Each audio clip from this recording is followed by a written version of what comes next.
अभी से 3 दिन पहले यानी कि 25 मार्च को आपका जन्मदिन था। तो थोड़ी देर से ही सही, लेकिन हमारी तरफ से आपको बहुत बहुत बधाई, बहुत शुभकामनाएं। और आप बहुत मजबूती से मध्य प्रदेश का नेतृत्व करते रहें और आपके नेतृत्व में मध्य प्रदेश नई ऊंचाइयों को छुए, ये हमारी शुभकामना है। और हमने उसी दिन की एक तस्वीर देखी कि आप सुबह सुबह अपने परिसर में बने गौशाला में गए, आपने गायों की सेवा की और एक पूर्व मुख्यमंत्री हैं अखिलेश यादव, वो कह रहे हैं कि गौशाला से तो बदबू आती है। तो जब आप सुनते हैं गौसेवक होने के नाते आपको कैसा लगता है? देखिए, ये मैं नहीं समझ पा रहा हूं कि कोई गोपाल ऐसी कैसे बात कर सकता है। मुझे बड़ा अपने आप में भी इस बात के लिए बुरा लगा और सबको बुरा लगा कि भाई माना के इत्र की बात इत्र तक रखो, लेकिन गौमाता को तो छोड़ दो, भगवान बचाए, ऐसा मत करो। क्या कम से कम गौमाता के पास दुनिया में खासकर सनातन संस्कृति में तो 33 करोड़ देवी देवता का वास अगर किसी में है तो वो गौमाता है। और ये एकमात्र हमारे लिए गौवंश की विशेषता है कि वो अपने बच्चों को भी पालती है और हम सबके लिए भी अपने स्तन में दूध बचा के चलती है। हमारा जीवन एक तरह से 2 माताओं से पलता है। तो मैं मान के चलता हूं कि जाने अनजाने जिस प्रकार से भी बोला होगा, शायद उनको इस बात का एहसास होना चाहिए कि मतलब ऐसा लग रहा है कि वो कहते हैं कि जहां जहां गौशाला होगी वहां वहां इत्र की दुकान खोलेंगे या खोलनी चाहिए। अब मैं तो ये इस पे नहीं बोलना चाहूंगा। ये मैं मान के चलता हूं कि गौशालाओं से हम गोपाल तक जुड़ते हैं और जिनके घर गाय वो गोपाल, जो जिनके घर गाय का कुल वो घर घर गोकुल। तो हम तो गोकुल वृंदावन की बात कर सकते हैं, उसका आनंद ले सकते हैं। जिसको समझ में आए वो सच्चाई है। अखिलेश यादव का कुछ ज्यादा ही अनुराग आपसे दिखता है। आप कुछ भी कहते हैं तो सबसे पहले जो लोग प्रतिक्रिया देते हैं उनमें से अखिलेश यादव एक हैं। अभी पिछले दिनों आपने कहा कि जो बेरोजगार लोग हैं, बेरोजगार युवा हैं, हम उनको आकांक्षी युवा कहेंगे। और अखिलेश यादव ने एक्स पे एक पोस्ट किया, उन्होंने कहा कि आप बेरोजगारों का नाम बदल के इस देश को गुमराह कर रहे हैं, भरमा रहे हैं। मैंने तो वो पोस्ट नहीं देखी है, लेकिन ये बात सही है कि बेरोजगार का तात्पर्य केवल सरकारी नौकरी से नहीं है। और सरकारी नौकरी दे भी कितनी पाओगे, किसी को कितनी दे पाओगे?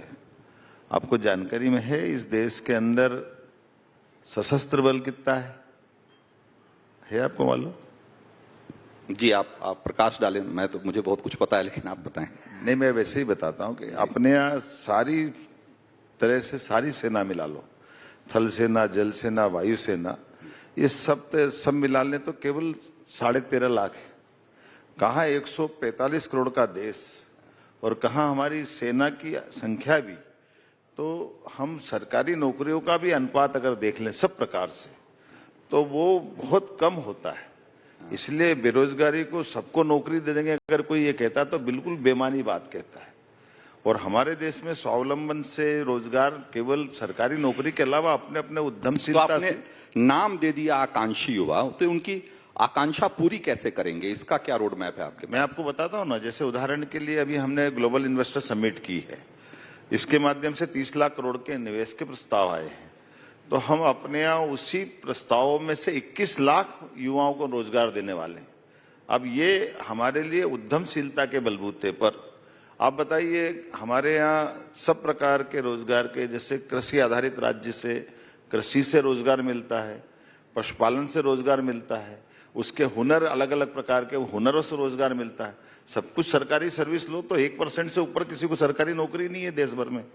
तो वो कहाँ जा सकता जाए? उसके बाहर अपने अपने उद्यमशीलता से हमको काम मिले। इसलिए समग्र रूप से हमारे देश में शुरू से स्वावलंबी की अपनी राह पकड़ी है। बिल्कुल। आपने भी पिछले दिनों इन्वेस्टर समिट किया, उसमें करीब 3.25 लाख करोड़ के प्रस्ताव आए आपके पास। नहीं, तो 30 लाख करोड़ के। अच्छा, 30 लाख करोड़। 30 लाख करोड़? हाँ, मैं वही तो कह रहा, 30 लाख 75,000 करोड़।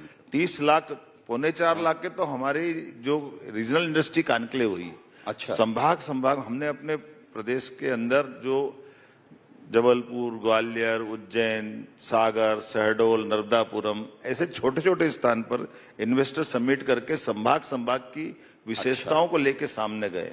ये 7 हुई, उसके आधार पर 3.25 लाख का हमारा इन्वेस्टमेंट का प्रस्ताव वहां आए और 26 लाख का इन्वेस्टमेंट जीआईएस भोपाल से आया। आपकी जानकारी के लिए आजादी के बाद 1956 से लगा करके 2025 तक पहली बार इन्वेस्टर समिट भोपाल में हुई। राजधानी भले ही इतनी पुरानी थी। तो इन्वेस्टर समिट की तो बहुत चर्चा हुई मोहन जी, लेकिन साथ ही साथ मध्य प्रदेश के कर्जों की भी बहुत चर्चा है।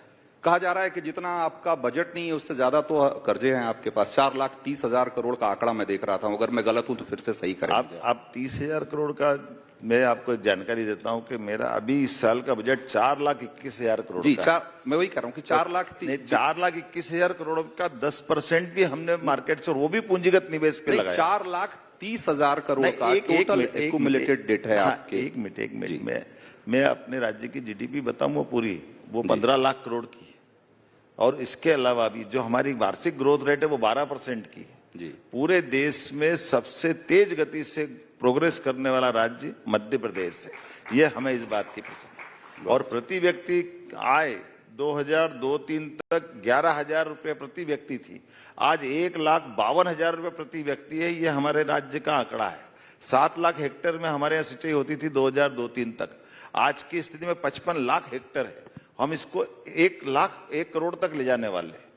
तो ये जो लगातार प्रोग्रेस कर रहे हैं, तो ये हम अपनी निवेश को, आप भी बैंक से भी कहीं आवेदन करोगे तो 10% तो पूंजी मिलाना ही पड़ेगी ना आपको। बिल्कुल, बैंक आपको क्यों देने लगी? तो अगर हमारे पास प्रति साल, जैसे इस साल का हमारा बजट 4,21,000 करोड़ का है, तो हमने अपना कुल 40,000 बाजार से लिया, क्योंकि निवेश करना हमको, किसी को हमारी तनख्वाह में बांटने के लिए नहीं है, वो निवेश के लिए है। अच्छा, एक और सवाल कि आपके 1.25 साल के शासन में इस देश में जो बुलडोजर जस्टिस इसको कहा जाता है कि बुलडोजर के जरिए फटाफट इंसाफ, तो उसमें मध्य प्रदेश भी एक चैंपियन स्टेट के तौर पे उभर के आया है, और आपको भी ऐसा कहते हैं कि आप भी इसमें बड़ा यकीन करते हैं। पिछले दिनों जो सुप्रीम कोर्ट, हाई कोर्ट ने कहा, उसके बाद भी बुलडोजर की रफ्तार ऐसे ही रहेगी या कुछ नहीं, मैंने उस समय भी बोला था, मैंने कभी इस तरह से नहीं किया कि हमको बुलडोजर से न्याय कराना है। बुलडोजर से कहीं कोई इस तरह का मैंने सार्वजनिक रूप से भी इस बात को बोला है। लेकिन अगर किसी ने कोई अवैध निर्माण किया और नियमानुसार किसी स्थानीय निकाय ने किसी पे कुछ कार्रवाई की है, तो मैं तो कुछ नहीं कर सकता हूं। लेकिन ये कभी आप ऐसा नहीं देखेंगे, आप एवरेज पूरे 1.25 साल में उठा लीजिएगा, मुश्किल से कभी कोई ऐसी घटना आपको जुड़ती दिखी होगी। अदरवाइज हमने इन व्यवस्थाओं से बचने का प्रयास किया।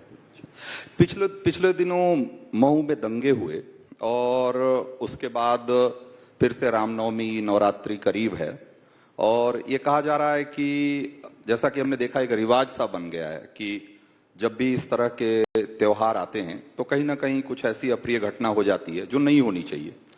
तो ऐसी घटनाओं को लेकर, मतलब एक तो जो बार बार होते हैं उस पर क्या आप सोचते हैं, और न हो इसके लिए मध्य प्रदेश में क्या कर रहे हैं? मैं आपको केवल 2 उदाहरण देना चाहूंगा।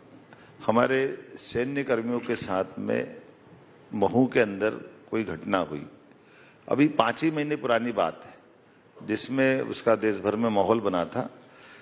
पकड़ा गए 4 लोगों को उम्र कैद हो गई 5 महीने के अंदर। ये हमारी सरकार का काम करने का तरीका है। घटना होने के बाद इमीडिएट एक्शन होना चाहिए। एक घटना भोपाल में हुई, 3.5 महीने हुए, उसको फांसी की सजा दिला दी। ये हमारी सरकार की तत्परता, ये हमारे काम करने का तरीका है। घटनाओं पे हम प्रयास करते घटना न हो, लेकिन अगर हुई है तो उदाहरण बनना चाहिए कि ताकि दूसरे लोग सबक लेके इससे बचना चाहिए। बिल्कुल। नवरात्रि करीब है, और इसी से जुड़ा हुआ सवाल है कि देश के कई इलाकों में, कई राज्यों में इस तरह की मांग उठ रही है कि ये मीट बैन हो जाना चाहिए, मीट बैन होना चाहिए, नॉनवेज या मांस, मदिरा जो है वो नहीं बिकना चाहिए ऐसे खुले में। आप कैसे देखते हैं इसको? देखिए, ये तो बहुत सरल बात है, फूड सेफ्टी कानून है। हाँ। अगर आप कोई भी चीज, खाली आप मीट की बात मत करो, खुले में तो जो भी खाने पीने का सामान है, और खास करके ये नॉनवेज के लिए तो निश्चित रूप से इसके मापदंड है वो किसी के लिए भी हानिकारी है अगर वो खुले में सब करते हैं तो। नहीं, खुले में नहीं, कहीं भी कहते हैं कि नहीं, नहीं, इस दौरान नहीं कहीं होना का ऐसा कोई बैन नहीं है, लेकिन ये अच्छा। बात सही है कि मीट का मार्केट है ऑलरेडी, आप अपना कवर्ड एरिया में, अब जिसको खाना खाए दूसरे को क्यों दिखा रहा है वो, ये तो गलत बात है ना। अनावश्यक रूप से कहाँ क्यों लटका लटका के फालतू तमाशा कर रहे हो। जहां जरूरत है जिसको खाना खाए, नहीं खाना मत खाए, अनावश्यक क्यों माहौल बनाना। ठीक बात है। तो माहौल बनाने की बात जब आप कर रहे हैं, माहौल इस देश में यूसीसी को लेकर भी बहुत बन रहा है। बहुत सारे स्टेट इस दिशा में बहुत पहल कर रहे हैं। उत्तराखंड में आपको पता ही होगा, बहुत सारे दूसरे स्टेट्स हैं जहां पर कि यूसीसी को लेकर लोग सोच रहे हैं कि उनको कानून लाना चाहिए। मध्य प्रदेश इस बारे में कुछ सोच रहा है क्या? देखिए, हमारी अखिल भारतीय, अगर मैं राजनीतिक दल की बात करूं तो भाजपा, भारतीय जनता पार्टी राष्ट्रीय स्तर की पार्टी है, और हमारी इस देश के अंदर यशस्वी प्रधानमंत्री के नेतृत्व में लगभग 21 के आसपास हमारी राज्य सरकार है, और उनमें से कई राज्य सरकारों को क्रमशः अभी उत्तराखंड ने लागू किया है, अच्छी बात है। कुछ उनके प्रयोग देखेंगे, आगे जाकर के जैसा लगेगा वैसा हम अपने अपने राज्य इस तरह से निर्णय लेंगे, लेकिन आज नहीं कह सकते। हम, हमारी पार्टी की नीति के साथ चलना हमारा काम है, पार्टी की लाइन को तोड़ना नहीं। इसलिए स्वाभाविक रूप से अपनी अपनी सुविधा के हिसाब से आगे बढ़ेंगे, लेकिन आप ये मान के चलिए कि एक समान कानून को लागू करने में हम यशस्वी प्रधानमंत्री के नेतृत्व में सबका साथ सबका विकास बराबरी से कर रहे हैं, इसमें मैं ये आपकी गारंटी पक्की दे सकता हूं। तो एक बस आखिरी सवाल कि महाकाल के साथ आप, ऐसा कहा जाता है, वैसे धर्म और आस्था जो है बहुत निजी विषय है, लेकिन मैं इस सवाल का संक्षेप में जवाब चाहता हूं कि जब भी मौका मिलता है आप महाकाल के दर्शन का मौका जरूर निकाल लेते हैं। कोई ऐसा अनुभव, कोई ऐसी बात जो महाकाल के संदर्भ में आप हमसे शेयर करना चाहते हैं? मेरा ऐसा कहना, अभी आप महाकाल के दर्शन कर रहे हो, मैं आपको यही बता देता हूं, जितने बैठे हैं सब महाकाल का दर्शन कर रहे हैं। आपने मेरे को जन्मदिन की शुभकामना दी ना जी, मैं भी बताता हूं, सबका जन्म समय अभी हाल है, आपको भी बधाई दे रहा हूं जन्म समय की। अच्छा, प्रत्येक सांस के साथ जन्म है, एक सांस ऊपर से नीचे नहीं आई तो भारत माता की जय हो जाएगी अभियाली, इससे बढ़कर क्या बात। एक एक सांस के साथ जन्म होता और एक एक सांस के साथ मृत्यु होती है, हमको हमारा उसका हिसाब रखना चाहिए जी। एवरेज 21,500 सांस रोज 24 घंटे में व्यक्ति लेता है जी। तो इस सांस परमात्मा ने गिनती की दी है। ऐसे काल मतलब समय, और समय अपना सबका परमात्मा ने अच्छा बनाया हुआ है, इसीलिए तो महाकाल प्रसन्न है। तो हम और आप बैठ के सबके बीच बोल रहे हैं, तो हमने सबने महाकाल के दर्शन कर लिए। एक तरह से समय को संभाले, परमात्मा आपको अपने आप संभालेगा। बहुत बहुत मोहन यादव जी, आपने समय निकाला, बहुत धन्यवाद, और उसके लिए बहुत बहुत शुक्रिया, बहुत बहुत धन्यवाद आपका।